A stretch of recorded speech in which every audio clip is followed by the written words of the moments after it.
प्रिय दोस्तों, आप सबको सिद्धार्थ कृष्णा का एक प्यार भरा नमस्कार। नवक्षितिज के एक और एपिसोड में मैं आप सबका स्वागत करता हूं।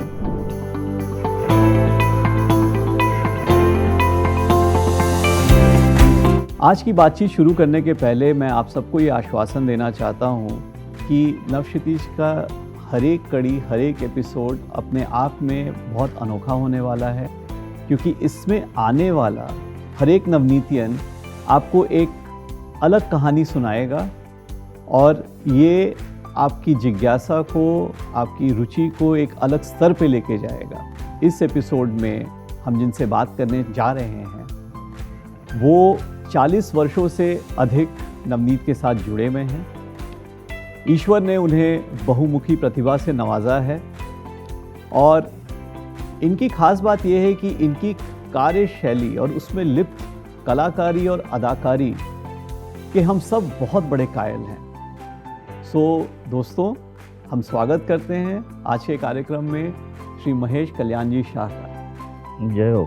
महेश भाई, आज की बातचीत हम शुरू करना चाहेंगे कुछ इतिहास के कुछ प्यारे से पन्नों को पलट के, ये जान के कि आपका आगमन नवनीत में कैसे हुआ। ये बहुत अजीब किस्सा है, क्योंकि जिस दिन नियति ने मेरी नियति उस दिन लिख दिया, ऐसा मुझे लगता है। एक स्कूल थी इंडियन एयरलाइंस करके सेंटा क्रूज में, और मैं किसी और कंपनी के लिए काम करता था उन दिनों। तो मैंने मैडम के पास मेरा कार्ड भेजा, और उस वक्त ये कंपनी के मालिक जो जीतूबाई गाला है, जिनका फोटो आप पीछे देख रहे हैं, वो मैडम के साथ बैठे हुए थे। और उन्होंने वो कार्ड देखा और उन्होंने बाद में जब मैडम को मिला तो मैडम ने मुझे बताया कि ऐसा ऐसा किस्सा हुआ। तो उन्होंने बोला कि आप उसको बुलाओ और उसको मत बताना कि मैं नवनीत पब्लिकेशन से हूँ। तो मैं अंदर गया तो मैडम बोले बैठो, तो बैठा मैं। और जो पर्सनालिटी थी इनकी, तो मुझे ये लगा कि ये एविएशन के कोई बहुत बड़े बॉस है। तो मेरे दिमाग में दूसरा चक्कर चालू हो गया। मैं बोला यार ये छोड़ते एविएशन में घुसते हैं। तो मैं ये सोचने लगा था कि इनको मैं कैसे इम्प्रेस करूँ। हालांकि वो बहुत अलग थी, लेकिन मैडम ने मुझे एक सवाल किया कि हम नवनीत के सिवा किसी और की किताबें नहीं यूज़ करते। तो मैंने मैडम से कहा, मैडम जी मैंने आपको कार्ड और किताबें दी है, लेकिन मैंने ऐसा कहीं नहीं कहा है कि मेरी किताबें यूज़ करिए। मतलब I have a lot of respect for Navneet. मैं ये कह रहा हूँ कि मेरी किताबें देखिए, अगर आपको अच्छी लगती है तो आप रिकमेंड करिए। ये किस्सा वहीं खत्म हुआ। तो वो जो बाबा सेठ हम बोलते हैं इनको, उन्होंने बोला कि नाम क्या है आपका? तो मैंने बोला महेश शाह। तो उन्होंने बोला गुजराती छो? तो मैं बोला नहीं, मैं कच्छ का हूँ। वो खुद भी कच्छ के है और हम दोनों एक ही गांव के हैं। और दूसरे दिन उन्होंने बोला कि tomorrow you come and meet me at my office. And that was a turning point in my life, क्योंकि नियति ने, जैसा मैंने कहा कि नियति मेरी लिख दी थी, बस उन दिनों से जो भी हो रहा है आज तक शुभ शुभ शुभ शुभ शुभ शुभ शुभ हो रहा है। और मेरे लिए नवनीत एक पाठशाला है। बहुत कुछ सीखा हूँ मैं नवनीत से। And I'll remain indebted to Navneet forever, till eternity, till eternity. बहुत अच्छा लगा ये जान के। जैसा कि आपने अभी अपने जवाब में बोला था कि नवनीत पाठशाला, तो वहाँ से ये एक दूसरा सवाल पूछना चाहूँगा कि जैसे कि एक पाठशाला में छात्र आते हैं और वो कई कक्षाओं से गुज़रते हैं और इस पूरे समय के दौरान उनका व्यक्तित्व में निखार आता है और उनके दृष्टिकोण में भी काफ़ी बदलाव आता है, वो उभर के आता है। ठीक उसी तरीके से ये जो नवनीत की पाठशाला है, इसने आपके दृष्टिकोण और व्यक्तित्व को कैसे निखारा? एक बात बताता हूँ, सिंस आपने दृष्टिकोण की बात की, तो कि एक भूमिति ऐसा एक सब्जेक्ट होता है, उसके अंदर क्या होता है ना कि त्रिकोण है, षटकोण है, चौकोन है, सब कुछ है, लेकिन दृष्टिकोण नहीं है। और लाइफ का फलसफा ये कहता है कि दृष्टिकोण भूमिति में नहीं होता है, वो भूमिका में होता है। वो मुझे नवनीत से सीखने को मिला। Empathy, sympathy, discipline, commitment, punctuality, ये जो अल्फाज हैं, ये सब मैं सही मायने में अगर कहीं सीखा हूँ तो ये नवनीत में सीखा हूँ। और मैं नवनीत का शुक्रगुजार हूँ कि मेरे पर्सनालिटी में जो भी बदलाव आए हैं, जो भी मैं हूँ, उसका सारा श्रेय जेएल मतलब जेएल गाला को और नवनीत को जाता है। मैं आपसे ये जानना चाहूँगा कि जो नवनीत की जो ये संरचनाएं होती हैं, जो कि किताबों में दिखती हैं, या इनके जो प्रोडक्ट्स होते हैं, इनके जो प्रोसेसेस होते हैं, इसके बारे में आप थोड़ा बताएं। कि ये कैसे खास हैं? नवनीत का सबसे बड़ा जो सैलिएंट फीचर की अगर बात आती है तो मैं कहूँगा कि विश्वासार्हता जो होती है ना, कि तुम्हारे क्लाइंट जो होते हैं उसके अंदर जो नवनीत के बारे में आदर होता है, और वो अक्सर कहते हैं कि नवनीत मीन्स एररलेस, और तुम्हारे क्लाइंट ने तुम्हारे बारे में ऐसा बोलना, ये अपने आप में बहुत बड़ी बात है, अपने आप में बोलना। आपने जो 40 वर्ष तकरीबन जो आपने अपना कीमती जीवन काल का जो समय नवनीत को दिया है, हम आज इस बात को अच्छी से जानते हैं कि आजकल के करियर्स में 3 से 5 साल का ही अंतराल को लोग लंबा मानने लगे हैं। Very true, very wise question. ये हम जानना चाहेंगे कि नवनीत परिवार का इसमें क्या सहयोग, क्या साथ, क्या योगदान रहा? इसका सारा श्रेय नवनीत मैनेजमेंट को जाता है। नवनीत मैनेजमेंट के मैं 4 पीढ़ियों से उनके साथ हूँ। मतलब जैसा कि पहले जो थे कि आदरणीय अमरचंद भाई गाला, उस डूंगर सिंह भाई गाला, जीतू भाई गाला जो मेरे इमीडिएट बॉस थे, या तो जेके संपत जो भी हैं, तो ये इन्होंने, मुझे ये लगता है कि हम लोगों को फैमिली से ज़्यादा माना। हमारे सुख दुख में हमेशा खड़े रहते थे, और ये जो सिंपैथी और एम्पैथी की बात मैं कर रहा हूँ वो उनसे ही सीखा है। तुम्हारी कुछ भी ज़रूरियात हो, तुमको सिर्फ बोलना है, वो पूरी हो जाती है। हमारे इतने एम्प्लॉयज़ हैं कि जिनका बाईपास भी फ्री ऑफ कॉस्ट इस कंपनी ने करा के दिया है। सो महेश भाई, नवनीत में आपके सफ़र की जब शुरुआत हुई थी, जहाँ से आपने बंडल बांधने से शुरुआत जी, की, जी। और आज महाराष्ट्र मार्केटिंग और कैनवसिंग टीम में आप एक अहम भूमिका, एक महत्वपूर्ण भूमिका निभा रहे हो, तो ये सफ़र जो हो रहा है वो कैसा रहा? कहाँ-कहाँ, किस मुकाम पे आपको ग्रोथ मिलता गया, जिसके कारण आप आज यहाँ तक पहुँचे, वो बताइए? ये ग्रोथ की बात करें ना, तो मैं ये बोलता हूँ कि मैं पैकेजिंग डिपार्टमेंट था, वो मेरे लिए बहुत सही था, क्योंकि वहाँ से जैसा-जैसा मैं ऊपर आते गया कि हर एक डिपार्टमेंट का एहसास होते गया कि हर एक इंसान का रोल क्या है और तुम कैसे ऊपर जाते हो। और सबसे बड़ी बात है कि नवनीत ने जो प्रोत्साहित किया, अगर तुम कुछ प्रपोज़ल लेके जाते हो, the first time as you said कि भी कैसा रहा, तो उसके अंदर मैं आपको एक वाकया सुनाता हूँ कि कुछ जब मैंने शुरुआत किया था ना, तो मैं औरों के साथ जाता था, क्योंकि जब नया कोई बंदा आता है तो किसी के साथ भेजते हैं। तो ऑल ऑफ सडन मुझे लगा कि नहीं यार, मुझे अभी किसी के साथ जाना नहीं चाहिए। तो वन फाइन मॉर्निंग पता नहीं मैं सीधा जेएलजी के कैबिन में घुस गया और उनको बोला कि सर मैं किसी के साथ नहीं जाऊँगा। तो उनको थोड़ा ऐसा एहसास हुआ, ऐसा क्यों बोल रहा है? तो बोला सर लेकिन मुझे अकेला छोड़ दीजिए आप, और मुझे वो टफ स्कूल दीजिए कि जहाँ हमारा कुछ अस्तित्व है या नहीं है जैसा। तो उन्होंने 2 मिनट ऐसा देखा, और बोला गो अहेड। तो ये जो तुम्हारे बॉसेस से तुमको कॉन्फिडेंस मिलता है, जो नवनीत के हर एक डिपार्टमेंट से मिला है। आप हमेशा से एक फ्रंट एंड रोल पे रहे, मार्केटिंग कैनवसिंग में रहे, तो ये जो आत्मविश्वास हर एक कैनवसर, हर एक मार्केटिंग के बंदे में रहता है, जब भी वो हमारे कस्टमर के समक्ष जाता है अपने प्रोडक्ट्स को लेके, तो इसमें बैकएंड की जो टीम, जो पब्लिकेशन, जो कंटेंट की टीम होती है, उसका एक महत्वपूर्ण योगदान होता है।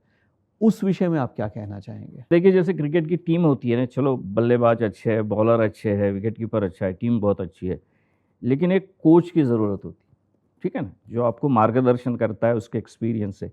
तो नवनीत के अंदर सबसे बड़ी बात है, जो कंटेंट है नवनीत का, ये कंटेंट इतना मजबूत है और लोगों पे इतना विश्वास है कि हमारी मेहनत बहुत कम हो जाती है। 50% काम ये कंटेंट करता है, और नवनीत का सबसे बड़ा जो अहम है वो उसका कंटेंट है, उसकी क्वालिटी है, और नवनीत ने कभी भी क्वालिटी के अंदर कॉम्प्रोमाइज़ नहीं किया।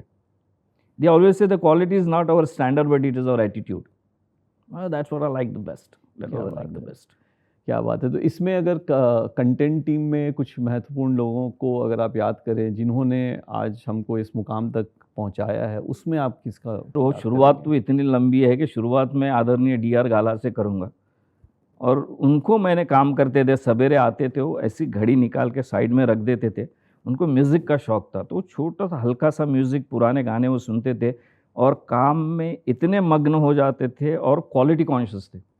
And that is very well followed by Anil भाई। आज भी, आज का जो दौर है, इसके अंदर जैसा डीआर गाला जी ने जो चालू किया था, that was truly carried ahead by Anil भाई काला। डीआरजी का तो यही विजन था कि हमारी किताब सबके पास अवेलेबल होनी चाहिए, उसके अंदर कहीं भी पैसे का नहीं आना कि अरे यार ये बहुत महंगी है। तो क्वालिटी प्लस रिजनेबल रेट और प्लस एररलेस कंटेंट। 60 साल में नवनीत ने नीचे देखा ही नहीं, ऊपर ही देखा है, और वहाँ तक आज मजबूती से खड़ी है नवनीत, अपने आप में बहुत बेमिसाल है। चलिए, तो ये महेश भाई, हम आपका शुक्रिया अदा करते हैं यहाँ पे, क्योंकि आपने हर एक जवाब में नवनीत के बारे में इतने अच्छे से चीज़ों को समझाया, चीज़ों को दर्शाया कि चाहे वो आपकी का पूरा ये सफ़र हो इतना लंबा, उनके जो अहम लोग हैं जो नवनीत परिवार में भी रहे, और इनके प्रोडक्ट, इनकी विचारधारा, इन सब को आपने बहुत अच्छे से हम सबको हमारे सामने पेश किया, इसको समझाया। महेश भाई, जब भी हम नवनीत के कुछ कस्टमर्स जो स्कूल्स हैं जिनके पास हमारी किताबें जाती हैं, हम उनसे मिलते हैं, तो ऐसा महसूस होता है कि उन्हें भी नवनीत से काफ़ी लगाव है। जो इतना लंबा साथ उनका भी रहा है नवनीत के साथ डील करने का, तो इसके पीछे आपके हिसाब से क्या कारण है, या कोई ऐसा वाकया जो आप बताना चाहेंगे जिससे ये प्रूव होता है? I will go in the year of 2005। सब सारी दुनिया जानती है कि उस वक्त बम्बई और महाराष्ट्र में टॉरेंशियल रेन हो रहे थे, और जहाँ तक मैं बम्बई की बात करता हूँ कि करीबन ये मतलब 2nd फ्लोर तक पानी और बिल्डिंग सबमर्ज थे, और वो पीक आवर्स था स्कूलों के अंदर जहाँ हमारी किताबें जाती हैं। अभी हुआ यूँ कि जितने भी स्कूलें हैं सब ग्राउंड +1 2 रहती हैं, ऐसा तो है ही नहीं कि 3rd फ्लोर पे स्कूल है, 1st फ्लोर पे कुछ नहीं। तो उनकी जो किताबें उन्होंने रखी थी वो पूरी पानी में बह गई। करीबन ऐसी 200-300 स्कूलें थी कि जिनका अपरिमित नुकसान हुआ था, और उस वक्त स्कूल के कहने से पहले नवनीत मैनेजमेंट ने ये डिसीजन ले लिया कि जितने भी स्कूलों का एप्लीकेशन आएगा हमारे पास कि हमारे किताबें बह गई है या नुकसान हुआ है, हम उनसे एक भी पैसा नहीं लेंगे। क्या बात है!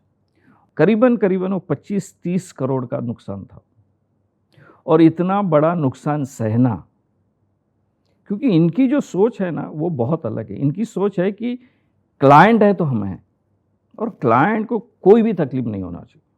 अभी बहुत से प्रिंसिपल रिटायर्ड हो जाते हैं, बहुत से टीचर रिटायर्ड हो जाते हैं, फिर भी अपने पोते के लिए या तो जो भी उनके बच्चे होंगे, जो भी होंगे, वो कभी कभी है ना हमारे पास आते हैं और बोलते हैं कि हमको, मेरा पोता 10वीं में, मुझे तुम्हारा डाइजेस्ट की चाहिए। अच्छा, अभी जो डाइजेस्ट का सेट है करीबन 3000 का होता है, लेकिन ये लोग तुरंत बोल देते कि नहीं, उनको दे दो। और इसलिए जो बॉन्डिंग है, नवनीत के बदल जो रिस्पेक्ट है ना, वो दिन ब दिन ऊपर जा रही है। हालांकि ऐसा बहुत कंपनी के साथ होता है। अगेन यहाँ भी मैं टाटा का ही कंपैरिजन करूँगा कि टाटा एक ही कंपनी है कि दिन ब दिन ऊपर जा रही है, वैसे नवनीत का भी है। और इसीलिए जो क्लाइंटल है उनको नवनीत में इतना भरोसा है कि अगर तुम नवनीत की बात करोगे ना, तो वो तुमको ये नहीं पूछेंगे कि किताब में क्या है क्या नहीं है। वो, और ये अपने आप में मैं अक्सर कहता हूँ कि ऐसा कहीं नहीं होता है कि 25 करोड़ का मुझे नुकसान हो गया फिर भी मैं नहीं, यार मेरे क्लाइंट का नुकसान मेरा नुकसान। एक और किस्सा सुना था, ये बहुत पुराना है, शायद ये 91-92 में हुआ था। हुआ ऐसा था कि 9th स्टैंडर्ड की एक किताब बदल गई थी इंग्लिश की, और वो बदलने के बाद थोड़े दिन के बाद फिर से, हालांकि बदल गई थी 2 महीने, किताब सबने ले लिया, सबने ले लिया वो किताब, और वो किताब अचानक गवर्नमेंट ने उसके अंदर चेंजेस लेके आया। उस वक्त वो जितना भी माल मार्केट में गया था, चाहे वो कस्टमर का हो चाहे बुक सेलर का, इस कंपनी ने वो पूरा माल वापस लिया। ये इसका तो मैं साक्षीदार हूँ। इन सब से ही पता लगता है दोस्तों, दैट जो नवनीत ने जो सोच रखी है शुरू से, तो अगर हम एक दिल की बात करें तो दिल के भी 4 खाने होते हैं जो हमको सबको पता है। तो अगर नवनीत की भी बात करें और नवनीत के हृदय की बात करें, तो उसके 4 खानों में 4 जो पार्टीज़ हैं वो हम कह सकते हैं। सबसे पहले तो इनके प्रोडक्ट्स, क्योंकि जैसा महेश भाई ने बताया कि कंटेंट पे, प्रोडक्ट्स पे जिस तरीके से काम होता है, वो सबसे पहला पोर्शन कहेंगे। सेकंड है एम्प्लॉइज़, क्योंकि ये जो 40 वर्ष 35 वर्ष के जो ये अंतराल हैं, ये तभी पॉसिबल हो पाते हैं जब एम्प्लॉइज़ इनके हृदय में बसें। तीसरा है कस्टमर्स, जैसा इन्होंने 2005 का वाक़या बताया कि कस्टमर्स के प्रति इनकी निष्ठा और इनके जो ख़यालात हैं वो कितने प्योर हैं और वो हर हाल में अपने कस्टमर्स को खुश देखना चाहते हैं, उनके बारे में हमेशा पहले सोचते हैं। और चौथा पहलू है समाज, क्योंकि नवनीत ने हमेशा, जैसा इन्होंने बताया, कच्छ रीजन में ही नहीं बट हर कई ऐसी जगहों पे बच्चों को सपोर्ट किया है, सोसाइटी को, समाज को हमेशा अपने दिलों में बहुत करीब रखा है। तो इस तरीके से नवनीत का दिल, नवनीत का जो ये हृदय है, ये सबका ख्याल रखता है और हम सब एज नवनीतियंस प्राउड फील करते हैं कि हम इस ऐसे संस्था से जुड़े हुए हैं। थैंक यू महेश भाई, आपने अपने इस लंबे अनुभव को इतने अच्छे से हमारे सामने दर्शाया और इसके हर एक पहलू को हमारे सामने इतनी खूबसूरती से उजागर किया है। दोस्तों, आज के इस एपिसोड में भी कि जो महेश भाई ने अपने अनुभवों को बताया वो कितना इंटरेस्टिंग था, कितना थॉट प्रोवोकिंग था। और अंत में मैं 2 लाइन और कहना चाहूँगा इन सारे अनुभवों को देखते हुए कि जैसे किसी इंद्रधनुष में हर एक रंग उसकी खूबसूरती बढ़ाता है, ठीक उसी तरह हर एक नवनीतियन नवक्षितिज कार्यक्रम में एक नई उमंग, एक नई तरंग लेकर आता है। धन्यवाद। क्या बात, थैंक यू। क्या बात।